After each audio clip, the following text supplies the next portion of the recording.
Bonjour à tous et bienvenue sur Montre et Restauration. Aujourd'hui, j'ai un nouveau projet, une montre que j'ai achetée sur Le Bon Coin. Donc, on va voir si j'ai fait un bon deal ou pas. Donc, je commence par enlever le bracelet de cette montre. Donc, c'est une montre Gégère et la montre a l'air de fonctionner, mais quand je la mets sur le time grapher, on voit qu'elle perd 54 secondes, enfin plutôt elle gagne 54 secondes par jour et l'amplitude à 244 est un peu basse. Donc, on va voir si je vais réussir à améliorer la précision de cette montre. Donc, comme je l'ai dit, c'est une montre Gégère. Donc, je l'appelle la montre Gégère qui a perdu le coutre parce on verra un petit peu plus tard sur le cadran. Il n'y a pas la désignation le coutre, il y a juste la désignation Gégère. Un petit peu, je ne sais pas si vous en avez vu déjà, mais comme sur certains compteurs de voitures, on avait les compteurs kilométriques avec la marque Gégère, mais sans le coutre, bien sûr. Donc, on va sortir le mouvement. Donc, comme on l'a vu, ce mouvement, il manque un petit peu de précision. Donc, le but, là, ça va être de tout démonter, de tout nettoyer et de tout remonter bien comme il faut avec, en graissant et en huilant le mouvement et voir si on obtient une précision bien meilleure que ce qu'on a pu voir sur le time grapher. OK, donc là, j'ai sorti le mouvement du boîtier. Je suis en train de remettre la tige de remontoir qui est sécurisée en place là par une vis.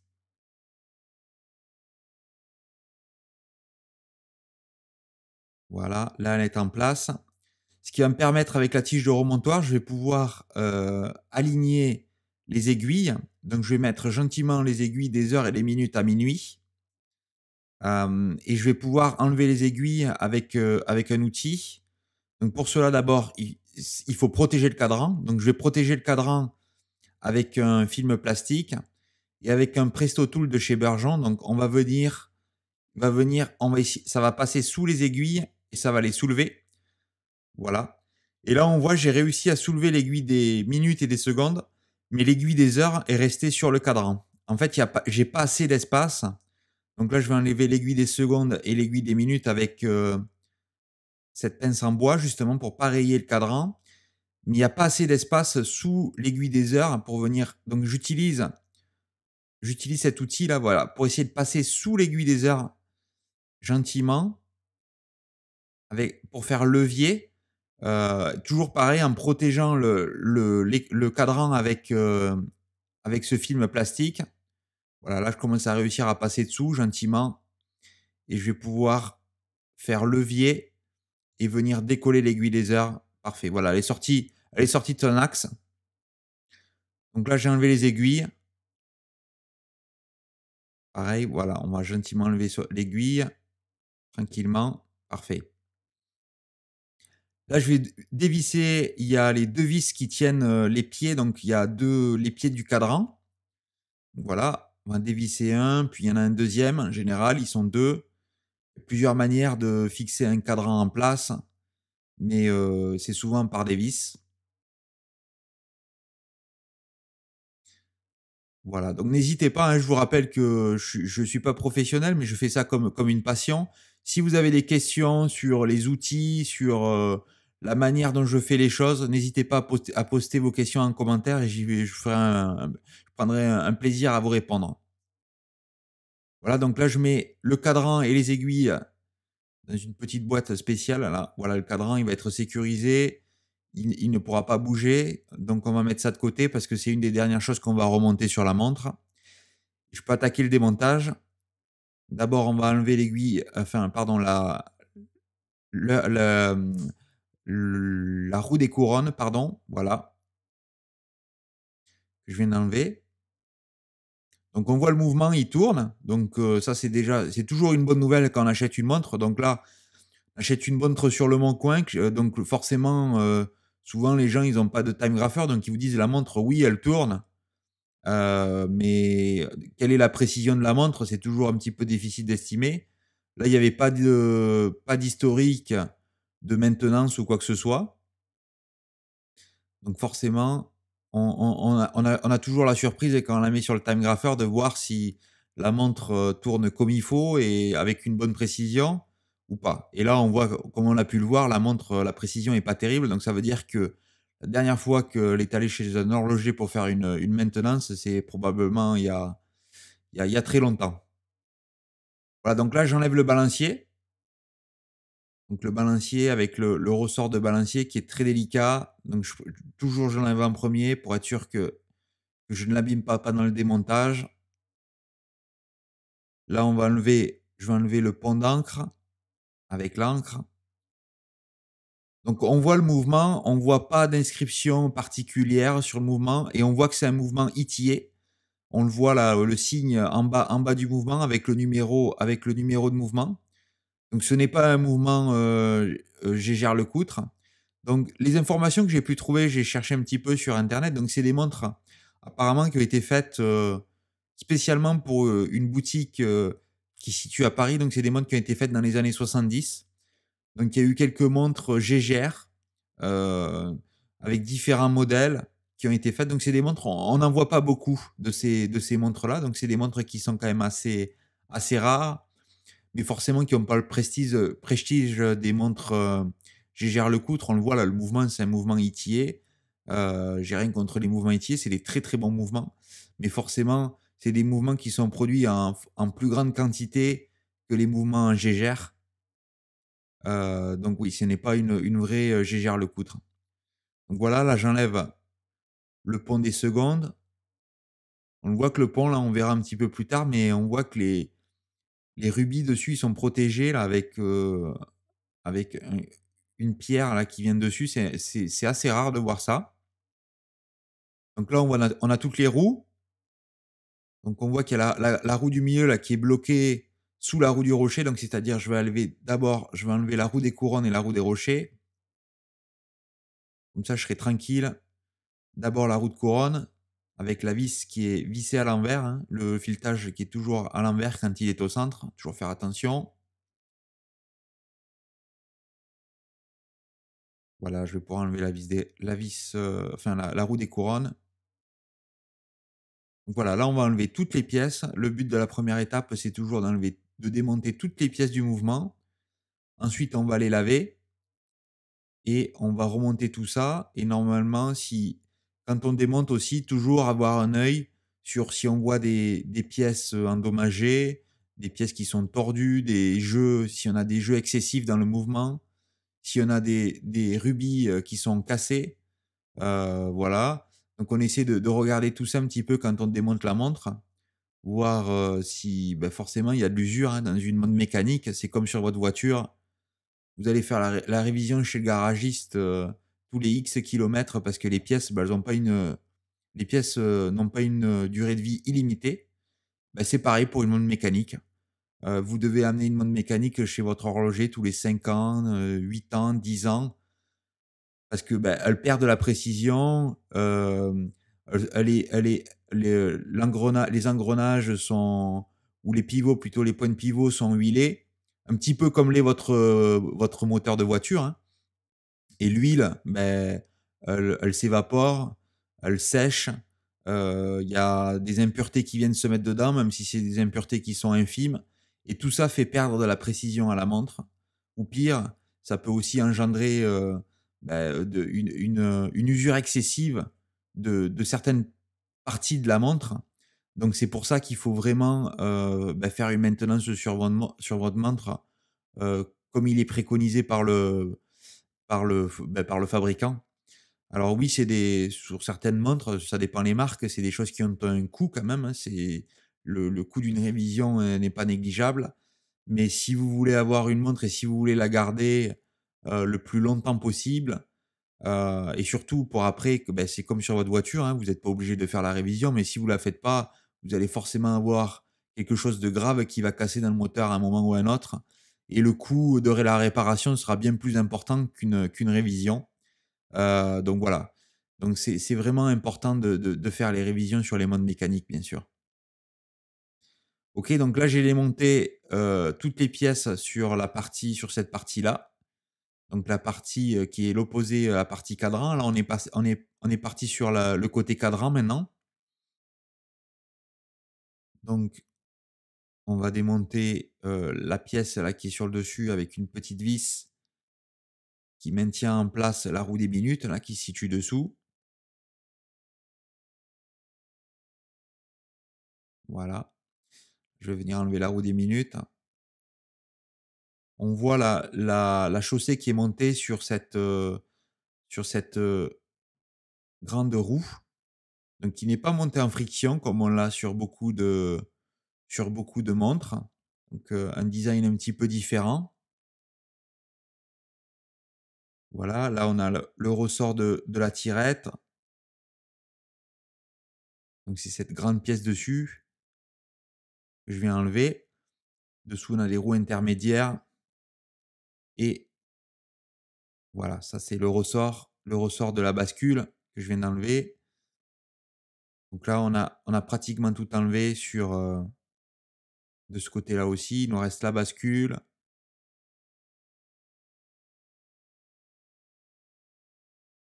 Et là, vous voyez, quand je démonte, je regarde forcément voir s'il y a si je vois des choses un petit peu bizarres, de l'usure ou quoi que ce soit. Je n'ai rien vu d'anormal sur ce mouvement. Après, voilà, on l'a vu sur le time grapher, certes, le résultat n'est pas bon. Le résultat n'est pas bon, mais il n'est pas catastrophique. Et souvent, quand on a des gros décalages comme ça, avec peut-être 50, on perd ou on gagne 50 secondes par jour, une amplitude qui n'était pas non plus très basse, mais qui est basse, c'est souvent juste, il manque un service, enfin, il manque une maintenance à la montre et normalement, on devrait pouvoir lui donner un bon résultat. Donc, et une des pièces, voilà, qui est importante, c'est le ressort que je suis en train d'enlever là. Donc ça, c'est le ressort qu'on remonte quand on remonte la montre et c'est ce qui donne toute l'énergie au mécanisme, d'accord? Donc, le ressort qui est dans le barillet, il doit avoir, voilà, il doit avoir une forme correcte. S'il est trop déformé, on va perdre de l'amplitude et là, on voit, il a une forme tout à fait correcte. Donc on va pouvoir le réutiliser. On va nettoyer les pièces, là, donc je mets toutes les pièces dans ces petits paniers et ces petits paniers-là vont aller dans une machine qui est conçue spécialement pour laver les pièces. Voilà, donc là, je viens de récupérer les pièces, après le nettoyage et donc on peut attaquer le remontage. Donc le remontage, première chose, forcément, c'est que les pièces, il faut qu'elles soient propres. Ça, c'est le job, de la machine qui nettoie les pièces et là, maintenant, on doit remonter les pièces dans le bon ordre, correctement et en graissant et en huilant les pièces. Donc première étape, vous vous souvenez, j'ai démonté le ressort, le gros ressort. Donc là, on va remettre le ressort dans le barillet. Donc pour cela, on doit graisser le barillet correctement pour que le ressort soit lubrifié correctement et que je n'ai pas de friction en fait, ou trop de friction entre le ressort et le barillet. Donc là, le ressort, je l'ai déjà remonté avec cet outil-là et là, hop, je viens l'introduire dans le barillet. Voilà, il est en place. Je vais mettre de la graisse, enfin plutôt de l'huile où je vais mettre l'arbre de barillet. Donc là, c'est pareil, l'arbre de barillet va être, en contact métal contre métal, donc il va y avoir un petit peu de friction là. Donc pour réduire la friction au maximum, on met de l'huile. Donc il y a plusieurs types d'huile et de graisse, forcément quand on travaille sur une montre. On en utilise, 4, 5, 6 types d'huile ou graisses différentes. Sur un mécanisme de montre, ça dépend après les mécanismes, s'il est automatique, s'il est manuel, voilà, on utilise, on utilise des ou ça dépend aussi la fréquence du mécanisme. Voilà, donc là, je remets l'arbre de barillet au centre. Voilà, parfait. Là, il est en position et je vais pouvoir remettre le petit couvercle du barillet qui ramène dessus. Parfait, et je vais pouvoir fermer tout ça. Donc là, il est en place. Je vais utiliser ces petits outils là, vous voyez. Je vais prendre mon ensemble, je vais le mettre dans cet outil-là. Donc il y a un petit trou là, l'arbre de barillet vient dans un petit trou. J'essaie de le positionner au centre et avec le couvercle en plastique transparent, en fait, je vais venir presser dessus et ça va me fermer mon ensemble. Voilà.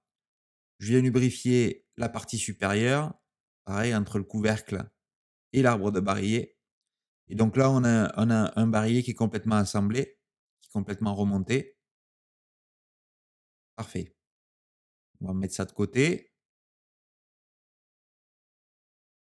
La prochaine étape que j'aime faire en général au tout début, c'est je vais, mettre de l'huile, dans le dans les rubis, de mon balancier.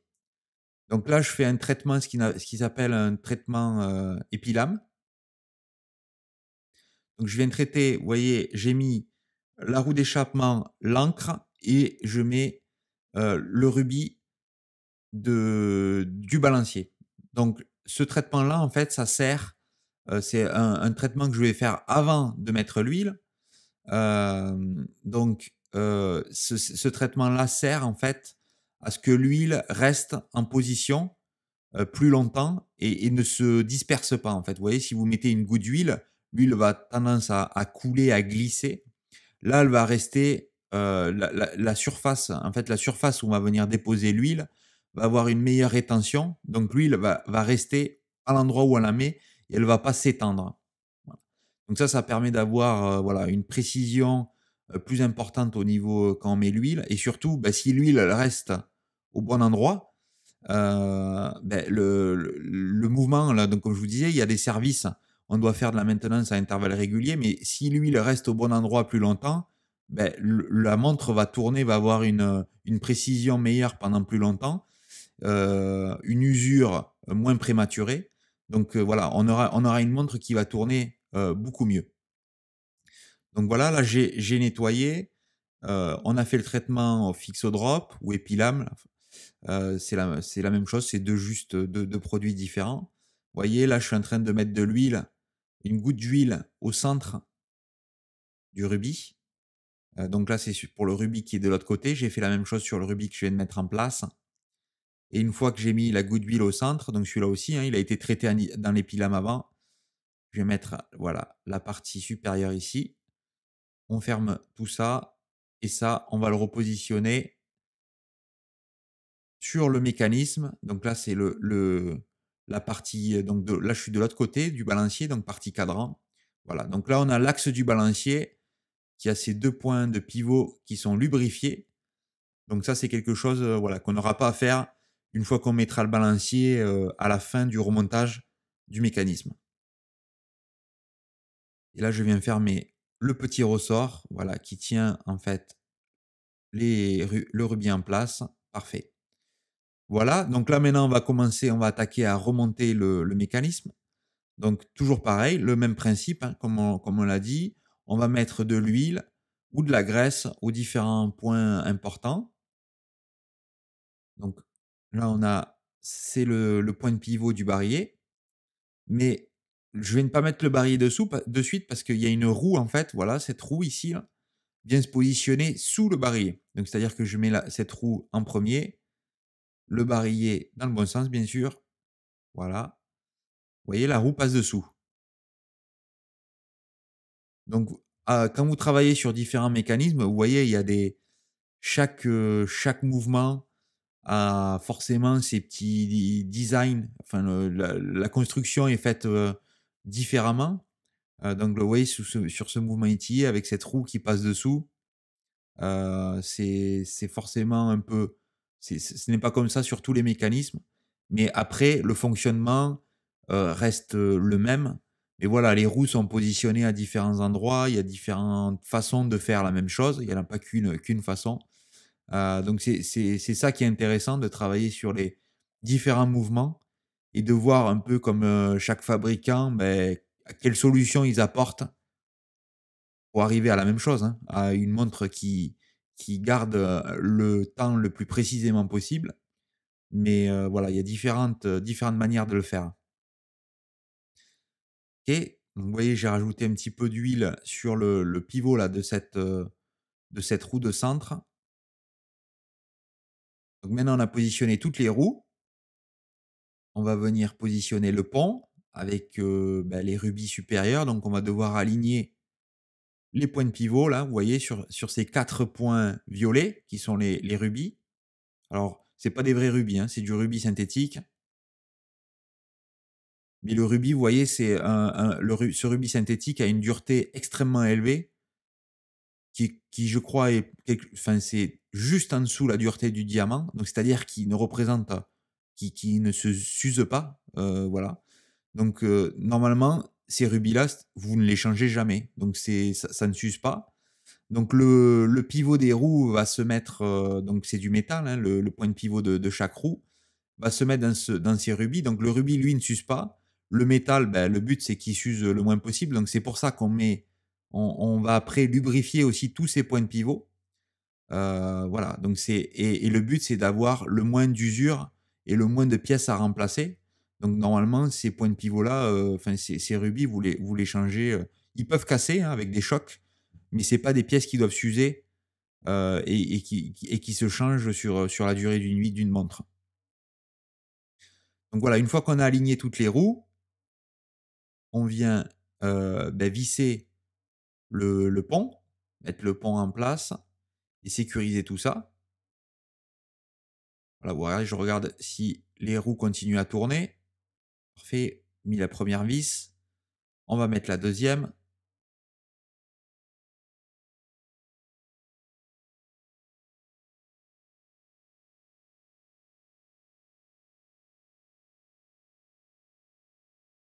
Parfait. Voilà la deuxième.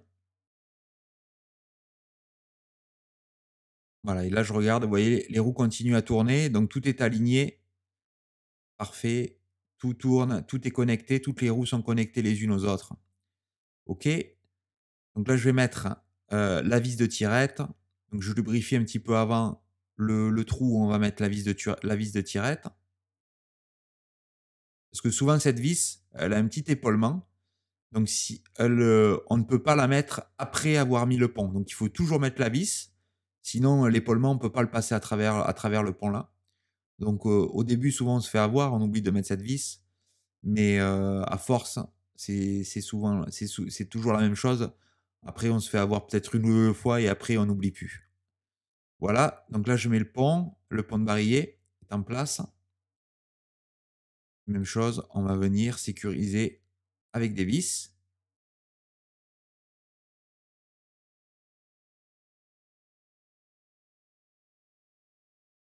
Voilà, là je mets le deuxième. Et il me semble qu'il y en a un troisième aussi, une troisième vis à mettre. Donc là, vous voyez toutes les pièces qui ont été lavées, au préalable, je les garde dans une boîte prévue à cet effet. Après, pour pas qu'elles soient contaminées par de la poussière ou autre débris, et je les sors au fur et à mesure que je les monte, sur le mécanisme. Voilà, donc là, je viens visser les 3 vis.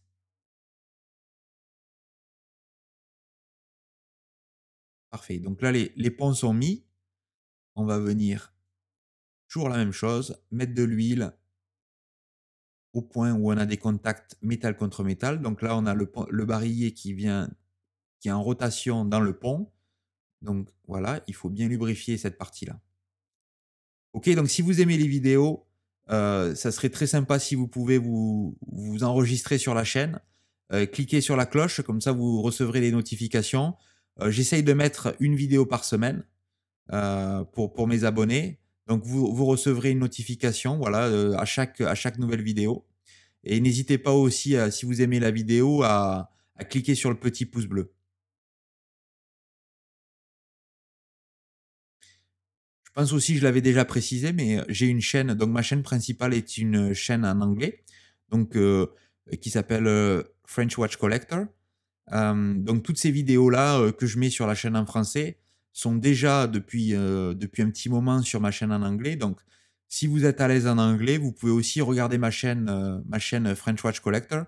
Vous aurez, toutes les nouvelles vidéos sont sur cette chaîne-là, et après, bien sûr que je les mettrai, au fur et à mesure sur ma chaîne en français, mais ma chaîne en anglais aura toujours un petit temps d'avance sur ma chaîne en français. Donc si vous ne voulez pas attendre, les dernières vidéos, la dernière vidéo, le dernier projet sur la chaîne en français, vous pouvez toujours le regarder aussi, et vous enregistrer sur ma chaîne en anglais. J'ai mis un lien, je crois, dans la description de la vidéo, donc n'hésitez pas à cliquer et à aller regarder ma chaîne en anglais, si vous êtes si vous êtes à l'aise avec ça. Donc là, je suis en train de remonter les roues, donc la roue de rocher. J'ai mis le clic d'abord dessous, donc le ressort et le cliquet. Voilà, cette roue-là, donc la roue de rocher, qui est en lien avec la roue des couronnes et le cli et le petit cliquet. Donc c'est cette roue-là qui va quand on va tourner la couronne, pour remonter la montre, c'est cette roue-là qui va, passer la puissance au ressort de barillet qui se situe dessous et qui va, le faire tourner pour, que le ressort de barillet, emmagasine l'énergie et ensuite cette énergie, elle va être relâchée dans la montre. Donc dans les engrenages qu'on vient d'installer forcément, jusqu'à à l'ancre et au balancier et le balancier, son job, c'est juste, que l'énergie soit dissipée équitablement, avec une certaine fréquence et c'est cette fréquence en fait qui donne, heu, qui donne, le mouvement et le battement des secondes à la montre.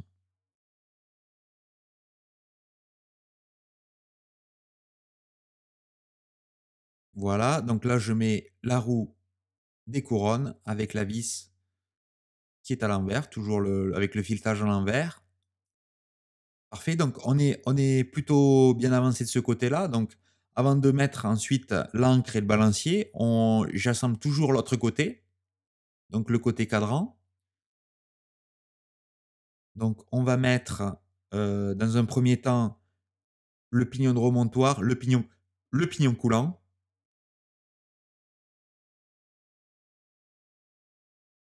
Ça c'est le pignon coulant, le pignon de remontoir et là, la tige de remontoir qui viendra dans un troisième temps.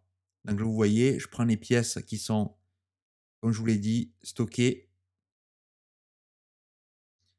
Là, on a le pignon de remontoir. Donc là, je vais utiliser sur le pignon de remontoir, je vais utiliser une graisse bleue, parce que c'est une pièce qui voit pas mal de friction, là, pas mal de force. Donc on utilise une graisse qui a une viscosité supérieure.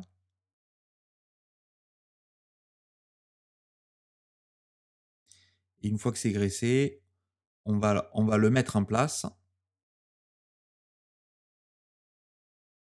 Voilà, on met de la graisse sur toutes ces petites dents là qui sont à l'intérieur, parce que ça va venir en contact contre le pignon coulant.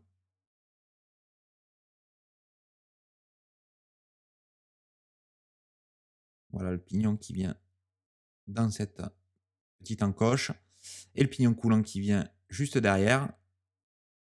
Hop, il a tourné, ça c'est pas la bonne position.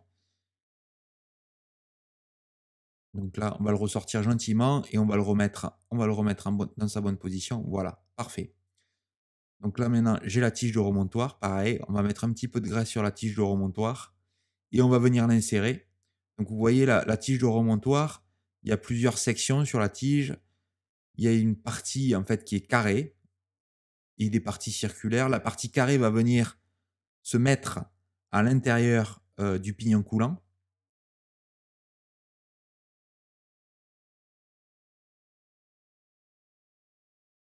Voilà, on va venir insérer la tige de remontoir, on va aligner cette fameuse partie carrée, parfait. Voilà, elle est en position.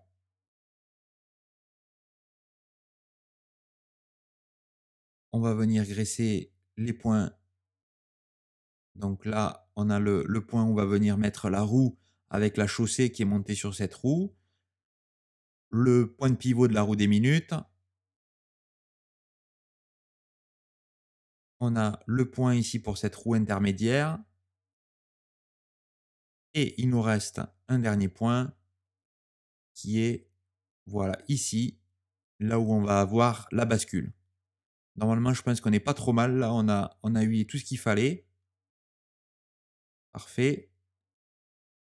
Donc voilà, je viens prendre les pièces. On vient mettre la roue au milieu.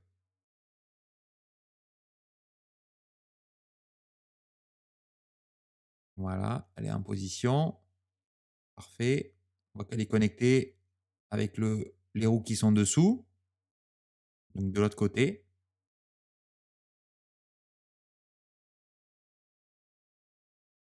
on va venir mettre la tirette,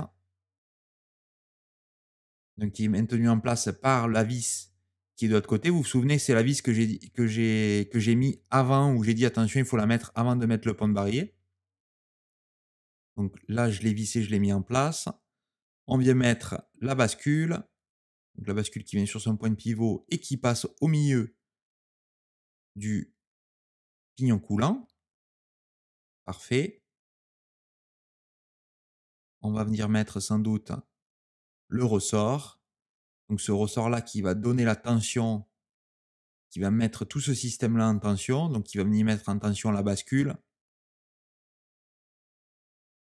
Et c'est ça aussi qui crée la tension. Donc quand vous venez tirer sur la couronne pour passer en mode réglage des heures, c'est ça qui donne la tension aussi à la couronne.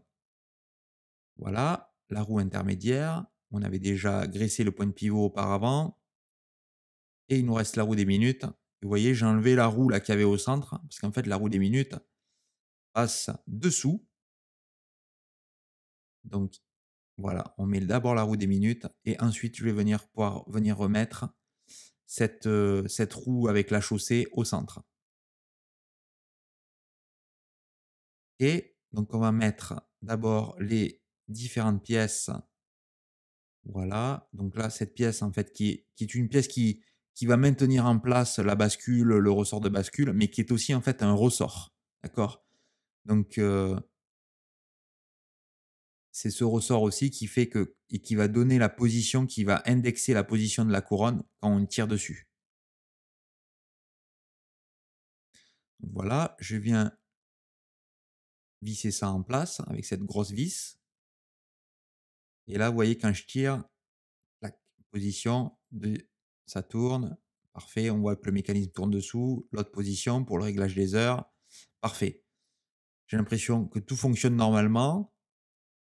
On va venir graisser là. Il y a quelques points comme on a mis. Forcément, si on a mis des ressorts, ça veut dire qu'il y a de la tension, il y a de la friction.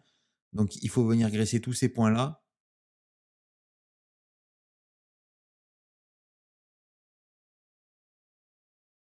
Alors décidément là, un coup je mets les minutes, un coup je mets cette roue. Je donc c'est toujours important aussi quand vous avez le moindre doute, d'où l'importance de faire des vidéos, de prendre des photos quand vous démontez un mouvement. Si vous avez des doutes dans quel sens ça va, beh, vous retournez à votre vidéo, vous retournez à vos photos, le doute est éliminé. Voilà. Donc parfait. Donc là, ça va bien dans ce sens-là. On vient mettre le petit pont dessus là qui vient garder tout ce petit monde en place. Voilà, on l'aligne avec les différents trous.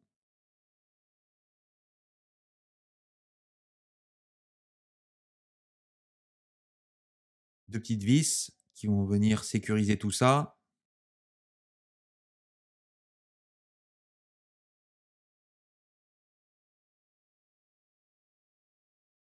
Donc là, les vis sur cette partie-là, là, c'est toute petite vis, donc il faut y aller très très doucement. Voilà, je l'ai pas vissé complètement et vous voyez, quand je visse, le mouvement bouge. Là, j'essaie de raligner. Voilà, là, je l'ai raligné avec le trou. Je vais pouvoir mettre la deuxième vis. Parfait. Donc très important, un des éléments, un des outils les plus importants, c'est les tournevis. Donc les tournevis, si vous voulez acheter des tournevis de bonne qualité, hein, c'est assez cher, c'est pas donné. Et surtout, après, il faut les garder dans un bon état. Donc toujours avoir une pierre pour aiguiser vos lames de tournevis. Parce que sinon, vous allez endommager les vis si vos lames ne sont pas bien aiguisées, bien droites, bien plates. Donc ouais, il faut toujours avoir une pierre, un bon set de tournevis et une bonne pierre, ça c'est vraiment indispensable. OK, donc là j'ai graissé tous les rubis là sur le mouvement. Vous voyez, ça, c'est un peu particulier parce qu'il fallait enlever, cette pierre dessus, graisser l'intérieur. J'ai refermé ensuite, donc c'est un petit peu plus complexe que ce qu'on peut trouver dans d'autres mouvements. Là, je remets l'encre, donc pareil, j'essaie de l'aligner au mieux sur le rubis du bas. On va mettre le pont d'encre avec le rubis supérieur. On va aussi aligner tout ça.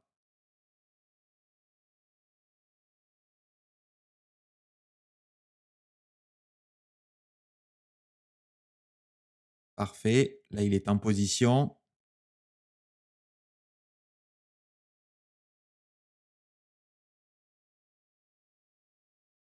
Voilà, là, je vais regarder si la vis est en position. On va faire tourner l'encre, on va faire bouger l'encre gentiment.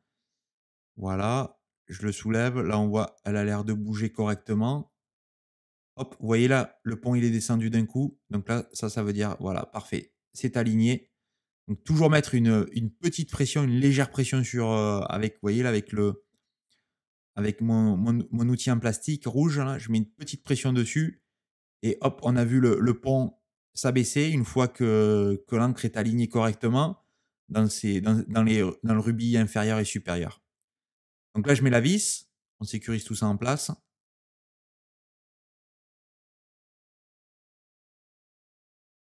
Parfait. Donc là, je vais remonter la montre. Voilà. Donc vous voyez, la roue des couronnes, ça fait tourner le rocher qui vient mettre de l'énergie dans le ressort. Et donc là, j'ai l'énergie dans la montre. Donc si l'énergie, là, on va vérifier, hop, vous voyez, elle arrive bien à l'encre, puisqu'elle sautait de droite à gauche. Donc là, maintenant, on va mettre le balancier, qui son job est de réguler tout ça. Voilà, pareil, on essaie de l'aligner. Hop, on voit, il a essayé de démarrer là. De nouveau. Ah, parfait. Voilà. Vous avez vu, dès qu'il est aligné, dès qu'il a trouvé ses points de pivot, il a démarré. Donc le mouvement, ça c'est toujours un bon moment quand on remonte une montre. Le mouvement, on n'a pas fait de bêtises, le mouvement fonctionne de nouveau.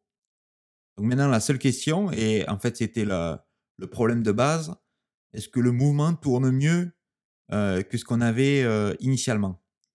Donc là, je mets la vis, je remets la vis pour que là, ça va, le balancier va se mettre de niveau une fois que la vis va être installée.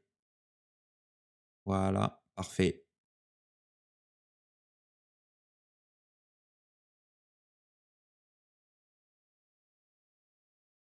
Voilà, là, il est installé.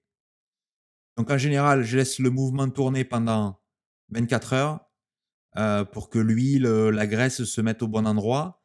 Là, je fais un petit nettoyage du cadran tranquillement avec heu, une petite chose avec une mousse au bout qui est prévue à cet effet, juste avec de l'eau. Je le sèche avec la petite soufflette. Un petit polish là sur les aiguilles qui sont en métal, donc voilà, pour leur donner un petit peu de brillance, pour retrouver un petit peu leur éclat. Voilà, avec cet outil aussi qui est prévu à cet effet.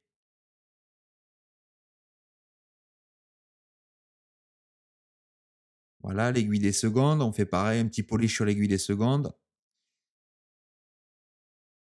Voilà, donc là, le mouvement, ça fait 24 heures qu'il tourne. Je viens remettre la dernière, on va remettre la roue des heures sur le mécanisme. Voilà, elle est en place. On va pouvoir remettre le cadran, donc le cadran qui a été nettoyé, le remettre en position. Parfait. Donc vous vous souvenez, il y a les 2 petites vis là qui tiennent le cadran, donc bah, comme on l'a fait, on les a dévissées pour enlever le cadran. Une fois que le cadran est en position, on les revisse des 2 côtés et le cadran ne bougera plus. Parfait.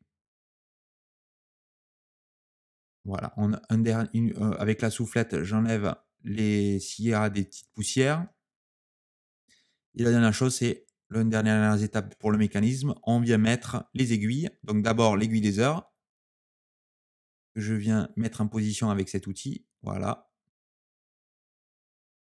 Là, l'aiguille des heures, vous voyez, je l'ai alignée à minuit. Donc, on va venir mettre l'aiguille des minutes aussi alignée à minuit.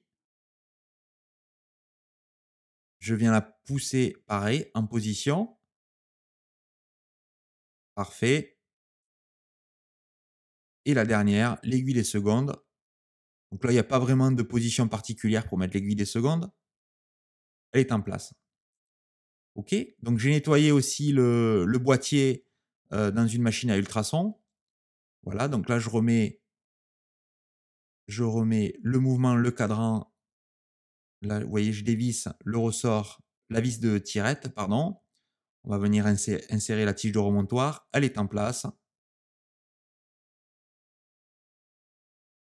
On a voilà, la pièce qui vient autour qui maintient en fait le mouvement en position pour être sûr qu'il ne bouge pas dans le boîtier. Et on remet le couvercle arrière, celui-là qui est vissé. Donc je vais le visser d'abord à la main et ensuite en général je le finis sur une machine pour le fermer correctement avec le bon couple.